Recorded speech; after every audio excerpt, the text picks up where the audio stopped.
Best employees cooperative credit सोसायटीच्या 2025 ते 2030 या कालावधीसाठी संचालक मंडळाची निवडणूक आज होते. मतमोजणी उद्या होणार आहे. दोन्ही ठाकरे बंधू बेस्ट कामगार सेना आणि मनसे बेस्ट कामगार सेनेच्या माध्यमातून निवडणूक लढवत आहेत. नागपूरच्या श्रीमंत राजे रघुजी भोसले यांची ऐतिहासिक तलवार लंडनहून आज मुंबईमध्ये येणार आहे.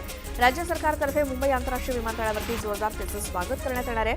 मुख्यमंत्री देवेंद्र फडणवीस यांच्या उपस्थितीत संध्याकाळी तलवार लोकार्पणाचा सोहळा आयोजित करण्यात आला आहे.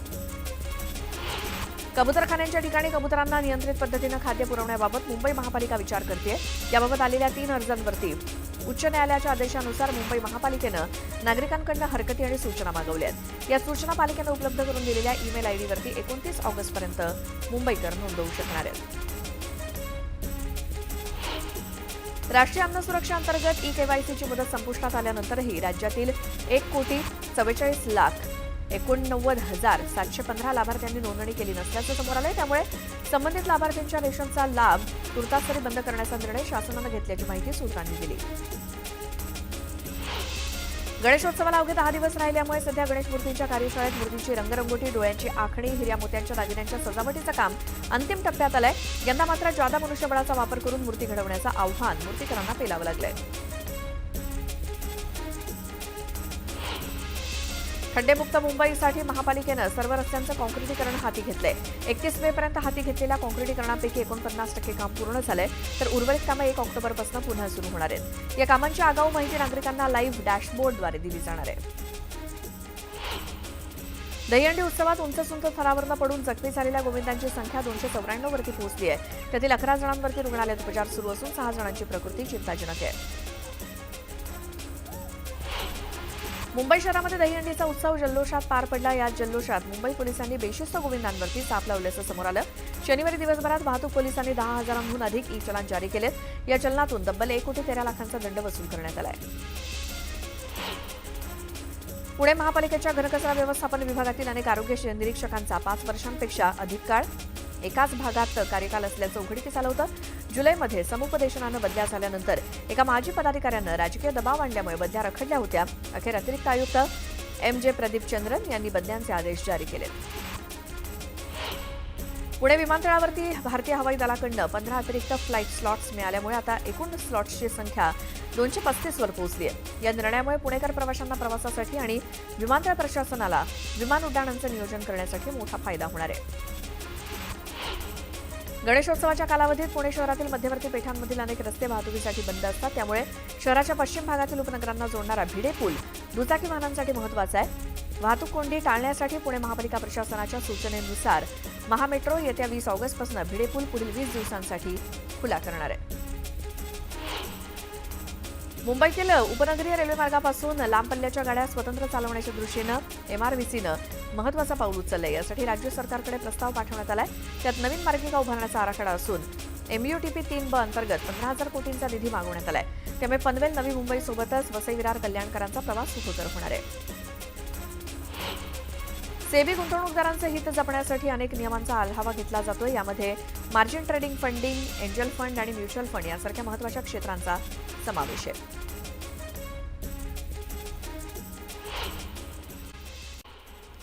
धाराशिवमध्ये एसटीचा अचानक ब्रेक फेल झाल्यामुळे एसटी कॉम्प्लेक्समध्ये घुसली. त्यामुळे नागरिकांची मोठी धावपळ झाली. एसटी मुख्य चौकात असलेल्या कॉम्प्लेक्समध्ये घुसल्यामुळे 3 दुचाकींचं नुकसान झालं. यावेळी बस थांबवल्यामुळे मोठी दुर्घटना टळली. पुढची बातमी आहे. आवक वाढल्यामुळे भेंडी, दोडका, कारली, काकडी या फळभाज्यांच्या दरामध्ये 10 ते 20% घट झाली आहे. अन्य फळभाज्यांचे दर स्थिर राहिलेत. रविवारी राज्य तसंच परराज्यातनं फळभाज्यांची आवक वाढली. धाराशिव जिल्ह्यात अतिवृष्टीच्या तडाख्यामुळे 38,000 एकरवरील पिकं बाधित झाली आहेत. 108 गावांच्या शेतशिवाराला पुराचा तडाखा बसलाय. त्यामुळे आसमानीसोबतच सुलतानी संकटांचा शेतकऱ्यांना सामना करावा लागतोय. चीननं केवळ महत्त्वाच्या खनिजांवरील निर्यात कमी केलेली नाही, तर भारतात जाणाऱ्या खतांचा पुरवठा देखील मोठ्या प्रमाणात कमी केलाय. त्यामुळे भारतीय शेतकऱ्यांपुढे तुटवड्याचं संकट उभं ठाकलंय. चीनमधनं 18.65 लाख टनांच्या तुलनेत 2024-25 मध्ये युरिया आयात 1 लाख मेट्रिक टनांपेक्षा कमी झाली आहे. भुसावळ रेल्वे अतिक्रमण हटाव मोहिमेमुळे बेघर झालेल्या अतिक्रमणधारकांनी पुनर्वसनाच्या मागणीसाठी आंदोलन केलं. 6व्या दिवशी मंत्री संजय सावकारे यांनी आंदोलकांची भेट घेऊन त्यांच्या मागण्यांसाठी पाठपुरावा करण्याचं आश्वासन दिल्यानंतर आंदोलन स्थगित करण्यात आलं. जळगावच्या भुसावळमध्ये जाहरवीर गोगादेवजी नवमी उत्सव जल्लोषात साजरा करण्यात आला। यावेळी ढोल ताशांच्या गजरात छड्यांची मिरवणूक काढण्यात आली। कोकणातील अंतर्गत मार्गाची दयनीय अवस्था झाली आहे। खेड तालुक्यातील मुख्य मार्गावरती खड्ड्यांमुळे वाहन चालकांसोबतच सामान्य नागरिकांचे हाल होत आहेत। गणेशोत्सवाच्या तोंडावर देखील खड्ड्यांची परिस्थिती जैसे थे असल्यामुळे शिवेंद्रराजे भोसलेंच्या आदेशाला सार्वजनिक बांधकाम विभागाकडून वाटण्याच्या अक्षता लावण्यात आल्या। छत्रपती संभाजीनगरातील समर्थनगर भागात रात्री एका मध्यधुंद कार चालकानं 3 वाहनांना जोरदार धडक देऊन 6 जणांना उडवलं। यामध्ये एक महिला आणि मुलगी गंभीर जखमी झाली आहे। नागरिकांनी चालकाला चोप दिल्यानंतर पोलिसांच्या स्वाधीन केलं असून चालकाविरोधात गुन्हा दाखल झालाय। छत्रपती संभाजीनगर जिल्ह्यातील कन्नड तालुक्यामध्ये देवदर्शनावरून परतत असताना भाविकांवरती काळानं घाला घातला। ट्रॅक्टर घाटातल्या दरीमध्ये कोसळून 2 महिलांचा मृत्यू झाला असून 24 जण जखमी झाले तर एकीची प्रकृती चिंताजनक आहे। त्यानंतर एक मोठी बातमी बघूयात। महाराष्ट्राचे सध्या राज्यपाल असलेले सीपी राधाकृष्णन यांच्या नावाची एनडीएकडून उपराष्ट्रपतीपदाच्या उमेदवारासाठी घोषणा करण्यात आली आहे। भाजपच्या संसदीय मंडळाच्या बैठकीमध्ये उपराष्ट्रपतीपदासाठी सीपी राधाकृष्णन यांच्या नावाला मंजुरी देण्यात आली। सीपी राधाकृष्णन हे मूळचे तामिळनाडूचे आहेत आणि भाजपच्या संसदीय मंडळाच्या बैठकीमध्ये उपराष्ट्रपतीपदाच्या उमेदवाराच्या निवडीवर प्रदीर्घ चर्चा झाली आणि त्यानंतर उपराष्ट्रपतीपदासाठी सीपी राधाकृष्णन यांच्या नावाला मंजुरी देण्यात आली। भाजपचे राष्ट्राध्यक्ष जे.पी. नड्डा यांनी राधाकृष्णन यांच्या नावाची घोषणा केली आणि या घोषणेनंतर पंतप्रधान नरेंद्र मोदी यांनी एक्सवरून पोस्ट करत राधाकृष्णन यांचं अभिनंदन केलं। तर मुख्यमंत्री देवेंद्र फडणवीस यांनी देखील राजभवनावर जाऊन सीपी राधाकृष्णन यांची भेट घेतली आणि त्यांना शुभेच्छा दिल्या। तर उपमुख्यमंत्री एकनाथ शिंदेंकडूनही राधाकृष्णन यांचं अभिनंदन करण्यात आलं।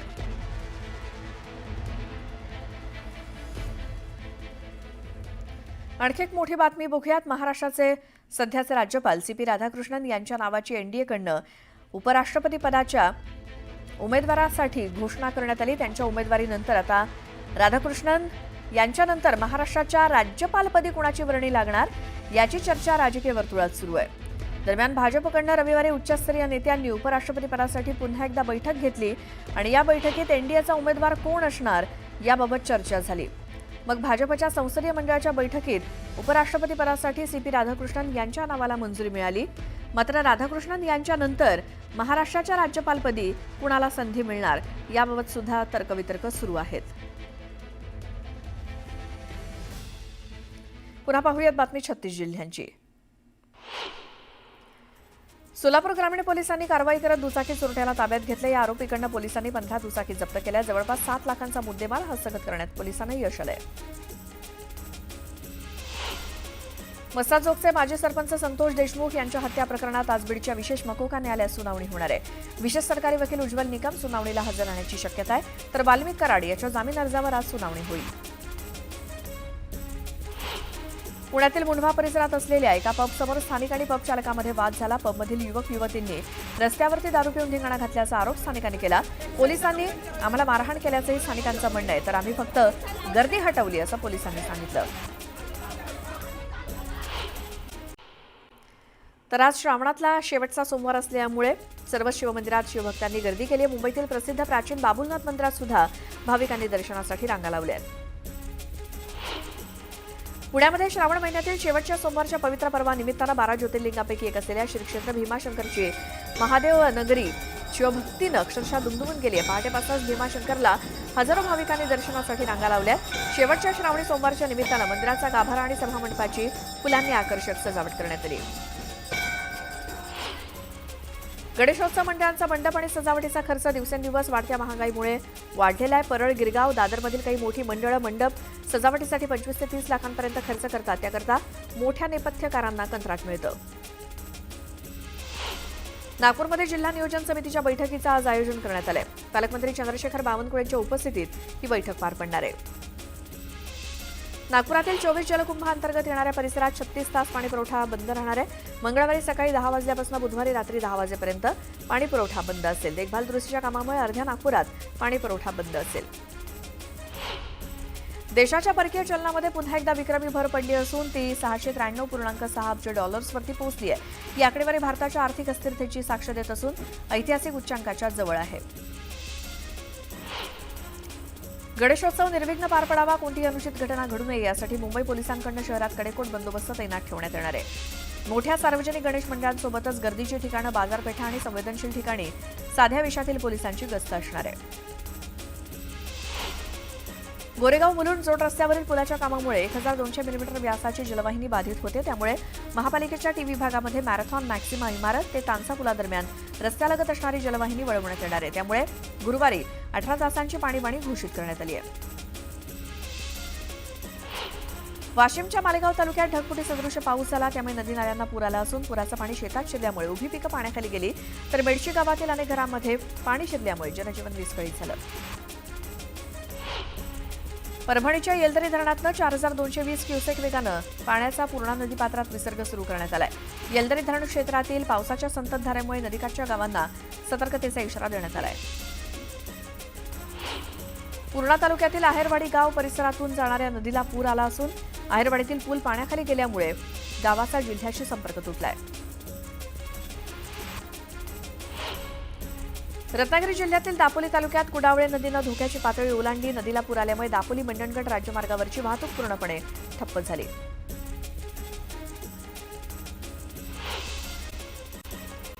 भाजप पक्षाप्रमाणेच निवडणूक आयोग देखील खोटाने रेटून बोलतोय असा आरोप काँग्रेस नेते नाना पटोलेंनी केला. निवडणूक आयोगानं राहुल गांधींवरती केलेल्या विधानानंतर पटोलेंनी प्रतिक्रिया दिली. प्रतिभा शिंदे यांच्या पक्षप्रवेशाला विरोध करणाऱ्या कार्यकर्त्यांचे अजित पवारांनी कान टोचले. कार्यकर्ते कमी असले तरी चालतील, पण जे असतील ते जीवाला जीव देणारे पाहिजेत असं वक्तव्य अजित पवारांनी केलं. अण्णा हजारे यांच्या खांद्यावर बंदूक ठेवली, अण्णा हजारे यांचा वापर केला म्हणून स्वतःच अण्णा हजारे बाजूला गेल्याचं वक्तव्य प्रफुल्ल पटेल यांनी केलं. उपमुख्यमंत्री अजित पवारांनी जळगावमधील चिंचोली मेडिकल हबच्या कामाची पाहणी करत झाडाझडती घेतली. बांधकामाच्या गुणवत्तेबाबत अजित पवारांनी कंत्राटदारासोबतच अधिकाऱ्यांना खडेबोल सुनावले. शेतमजूर आणि ग्रामीण मजुरांना दरमहा 6000 रुपये पेन्शन द्या, शेतकऱ्यांचं संपूर्ण कर्ज माफ करून सातबारा पुरा करा, अशी मागणी शेतकरी नेते अजित नवलेंनी केली. बीडच्या माजलगाव शहरामध्ये राज्य शेतमजूर युनियन लालबावट्याच्या वतीनं आयोजित 12व्या राज्य अधिवेशनात ते बोलत होते. पोलीस उपविभागीय अधिकारी अनंत कुलकर्णी यांच्यावर कारवाई करण्याची मागणी ओबीसी नेते नवनाथ वाघमारे यांनी केली. उपोषणकर्त्याला अनंत कुलकर्णी यांनी लाथ मारली होती, त्यावरनं नवनाथ वाघमारे आक्रमक झाले. गोंदिया आणि भंडारा जिल्ह्यामध्ये मध्यवर्ती बँकेवरती निवडून आलेल्या अध्यक्ष आणि संचालकांचा प्रफुल्ल पटेल यांच्या हस्ते सत्कार करण्यात आला. गोंदियाच्या एनएमडी महाविद्यालयात हा सत्कार समारंभ पार पडला. जालन्यातील शेगाव पंढरपूर महामार्गावरील टोलनाक्यावरती भाजप पदाधिकाऱ्यांनी दादागिरी केली. टोलनाक्यावरील रस्त्यावरती बॅरिकेड्स लावल्यामुळे दुचाकीस्वाराला मार लागला. या कारणावरून भाजप पदाधिकाऱ्यांना टोलनाक्यावरील कर्मचाऱ्याला धमकी दिली. कोल्हापुरात मुंबई उच्च न्यायालयाच्या सर्किट बेंचचं उद्घाटन पार पडलं. या कार्यक्रमाला सरन्यायाधीश भूषण गवई, मुख्यमंत्री देवेंद्र फडणवीस आणि उपमुख्यमंत्री एकनाथ शिंदे उपस्थित होते. बीडच्या माजलगाव तालुक्यातील डाके पिंपरी ते कोथाळा रस्त्याची दुरवस्था झाल्यामुळे वाहनधारकांना तारेवरची कसरत करावी लागते. खड्ड्यांमध्ये साचलेल्या पाण्यामुळे खड्ड्यांचा अंदाज येत नाही, त्यामुळे अपघातांचं प्रमाण वाढलंय. गेल्या 6 दिवसांपासून भुसावळ नगरपालिकेसमोर वंचित बहुजन आघाडीच्या वतीनं ठिय्या आंदोलन सुरू आहे. रेल्वे स्टेशन परिसरातील कॉन्क्रिटीकरणाला विरोध करत अतिक्रमणधारकांसोबतच वंचितनं देखील आंदोलन केलं.